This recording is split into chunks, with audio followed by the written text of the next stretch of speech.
बंधुगण जदि आपण भी भावुंट कि केमिति आपण पाचन शक्ति को शक्तिशाली करेंगे एवं इम्यूनिटी को केमिति बढ़ेबे तेबे आजिर एही वीडियो आपण बहुत इंपोर्टेंट अटे। कारण आजिर वीडियो रे आमे आलोचना करिबा एमिति एक पावरफुल कॉम्बिनेशन विषय रे जहां आपण बहुत सारा हेल्थ बेनिफिट्स देई पारे। कोन आपण केबे भाबिचंती अदा एवं गुड़ को साथरे मिसई खाइबा द्वारा कोन होई थाए? तेबे चलंतु जानिबा एही दुईटी जिनिस को साथरे मिसई खाइबा द्वारा मिलुथबा किछि अद्भुत फायदा विषय रे। बंधुगण गुड़ एवं अदा एही दुईटी ना केवल निज निजर क्वालिटी जना जाए बरं यह साथी मिसे सेवन करने द्वारा आपको ए बहुत अधिक बेनिफिट्स मिलता है। यह एक ट्रेडिशनल रेमेडी अटे जार प्रयोग आम देश में बहुत दिन होई आसुची एवं आज भी बहुत सारा लोक यार प्रयोग करुअछंती।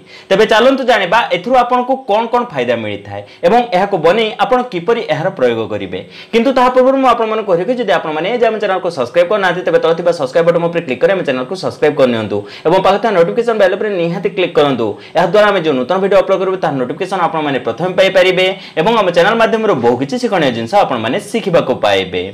बंधुगण गुड़ एवं अदा को साथी मिसई खाइबा द्वारा सर्वप्रथम फायदा आपको मिलता है आपण डाइजेस्टिव हेल्थ पाई अर्थात आपण पाचन तंत्र पाई।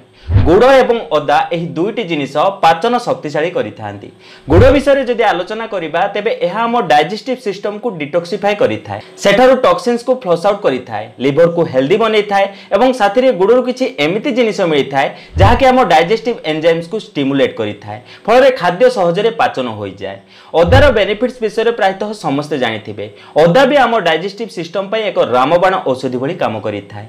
जदि आपनको पेटरे इंडाइजेशन भली समस्या होछि, हजम जदि ठीक से हो नाही, गैस भली समस्या होछि बा बांती भली समस्या होछि तेबे एमितिरे अदार प्रयोग करिबा द्वारा आपनको बहुत अधिक फायदा मिलिथाय। एही दुईटी जिनिस को आमे जेबे मिसई दियंती तेबे एही दुईटी जिनिसर फायदा आहुरि अधिक एम्प्लीफाई होई जाय एवं आपनको डाइजेस्टिव हेल्थ पई बहुत बढ़िया काम करिथाय। गुड़ एवं अदा को मिसई खाइबा द्वारा द्वितीय सबुठ बड़ फायदा मिलता है आपनको इम्यूनिटी पाई। बंधुगण इम्यूनिटी अर्थात आम शरीर को रोग सह लड़िबार प्राकृतिक शक्ति। आजिर समय आम इम्यूनिटी स्ट्रंग रहिबा केते जरूरी अटे ताहा कहिबार आवश्यकता नाही, कारण से विषय समस्ते जानिछंती।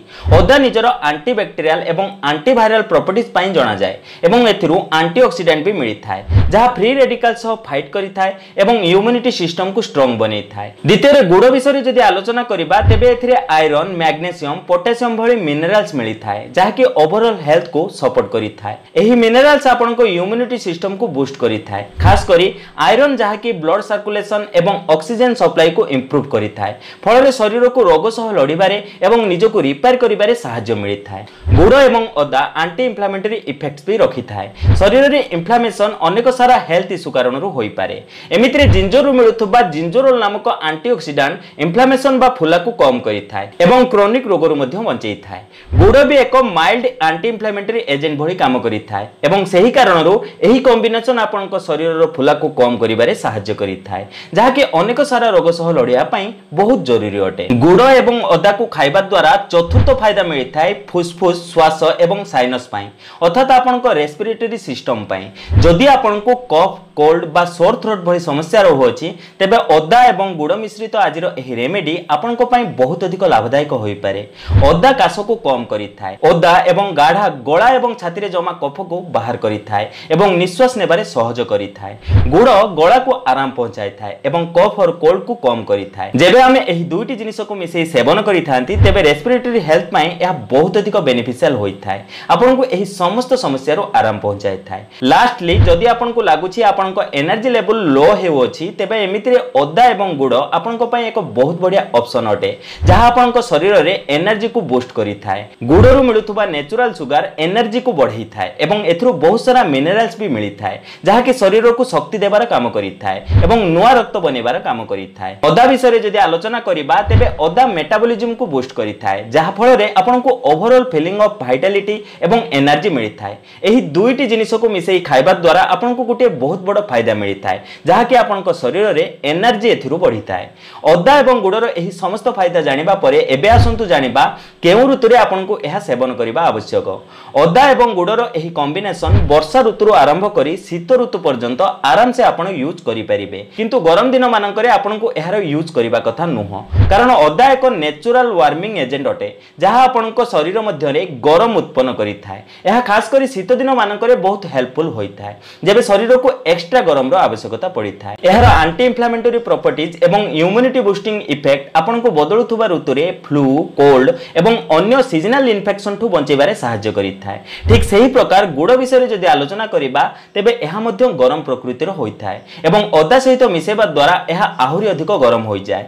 गुड़रे मध्य शरीर को वार्म रखिबार प्रॉपर्टीज मिलिथाय, सेथिपय एही रेमेडी को वर्षा दिन मानकरे एवं शीत ऋतुरे रेकमेंड करा जायथाय।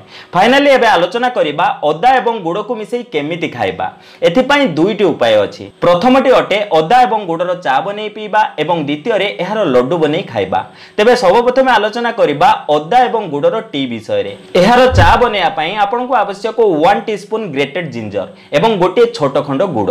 गुड़ आपण डार्क कलर वाला नियंतु, कारण यह कम रिफाइंड होइथाय एवं व्हाइट वाला अधिक रिफाइंड होइथाय। सेथिपय एक पात्र गैस रे बसई सेथिरे 1 कप पानी नियंतु एवं सेथिरे अदा को जे ग्रेट करी रखिथिले ताहाको पकेई दियंतु। तापरे आपण एहाको अल्प समय पई बॉईल करंतु, जेमिति अदार समस्त पोषक तत्व भलो भाबे एही पानी को आसी जिवो। एबे आपण एथिरे गोटे छोट खंड गुड़ को गुंड करी पकेई दियंतु। तापरे आपण गुड़ को एही पानी रे डिसॉल्व हेबाकू दियंतु। एही चाहा आपनको डाइजेस्टिव सिस्टम पई बहुत लाभदायक होइथाय एवं आपनको इम्यूनिटी को बूस्ट करिवार काम करिथाय। एही रेमेडी को आपण सकाळ किबा संध्या समय सेवन करि परिबे।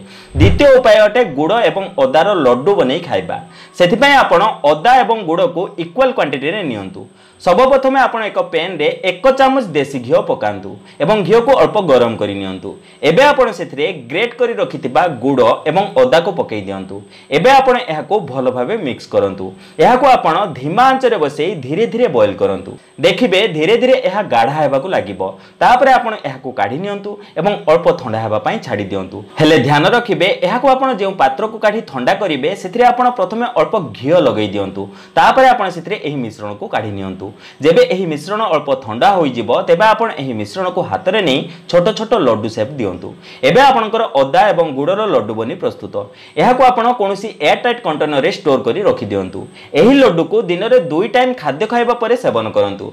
एहा ना केवल डाइजेशन रे आपनको सहाय्य करिवो बरंग आपनको सही सब समस्या रो बेनिफिट्स देबो जहा कि हमें पूर्वरो आलोचना करि सारी छे।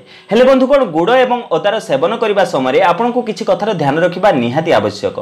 सर्वप्रथमे मॉडरेशन रो ध्यान रखंतु, कारण कोनोसी भी जिनिसर अधिक सेवन द्वारा सेतिरो फायदा कम मिलथाय एवं अधिक क्षति होइथाय। एहा छडा जदि आपण डायबिटिक अटंती तेबे आपण एही रेमेडी रो प्रयोग करंतु नाही, बा जदि आपण एहार सेवन करिबाकू चाहुचंती तेबे डाक्टरक परामर्श परे आपण एहार सेवन करंतु। एहा छडा जदि आपनक ब्लड प्रेशर बढ़ी की रहुची तेबे आपण एहार सेवन करंतु नाही। जदि आपण प्रथम थर एही रेमेडी ट्राई करूचंती तेबे प्रथमे अल्प क्वांटिटी नै आपण एहाकू ट्राई करंतु एवं देखंतु आपनक शरीर एथरु कोन रिएक्ट करूची। जदि आपनको एहार सेवन परे कोनोसी एलर्जिक सिम्पटम्स देखा देउची तेबे एमितिरे आपण एहार सेवन करंतु नाही एवं आपनक डॉक्टरक सह कंसल्ट करिबा निहाती आवश्यक। एहा छडा कोनोसी स्पेसिफिक हेल्थ कंडीशन रे जिंजर एक्सेसिव यूज अवॉइड करिबा आवश्यक। अर्थात जदि आपनको गॉलस्टोन्स होई अछि बा पितरे जदि पत्थर होई अछि तेबे अदार प्रयोग द्वारा आपनको क्षति पहुंची पारे, कारण जिंजर बाउल प्रोडक्शन को स्टिमुलेट करिथाय एवं एही कारणरू आपनको कष्ट बढ़ी पारे। एही प्रकार जदि आपण ब्लीडिंग डिसऑर्डर रे पीड़ित अटंती बा जदि आपण कोनोसी ब्लड थिनिंग मेडिसिन रो सेवन करूछंती बा रक्त को पतला करिवार मेडिसिन सेवन करूछंती तेबे आपण अदार प्रयोग करिवा पूर्वरु आपनको डॉक्टरक सह कंसल्ट करिबा निहाती आवश्यक, कारण अदा एक प्रकार नेचुरल ब्लड थिनिंग इफेक्ट आपनको देइथाय एवं एही कारणरू आपनको समस्या होई पारे। गुड़र यूज मध्य सही कंडीशन रे लिमिटेड रखिबा आवश्यक, स्पेशली जदि आपनको इंसुलिन रेजिस्टेंस अछि बा हाई ब्लड शुगर इश्यूज अछि तेबे एमित्रे आपनको एहार यूज करिबा कथा नुह। जदि आजिर एही वीडियो रो किछि जानिबा को पाइले तेबे वीडियो को समस्तक सह निहाती शेयर करंतु जेमिति समस्त एथिरु फायदा पाई परिबे। तेबे आशा करछि आजिर एही सुंदर वीडियो आपनको निहाती भल लागिथिबो। जदि आजिर एही वीडियो आपनको टिके भल लागते तेबे लाइक दियंतु एवं एमिति प्रकार वीडियो देखा पाए हम चैनल को सब्सक्राइब करंतु। तेबे बंधुगण आज पई एतिकी पुणी देखा हबो नतन सुंदर अध्याय सह। धन्यवाद।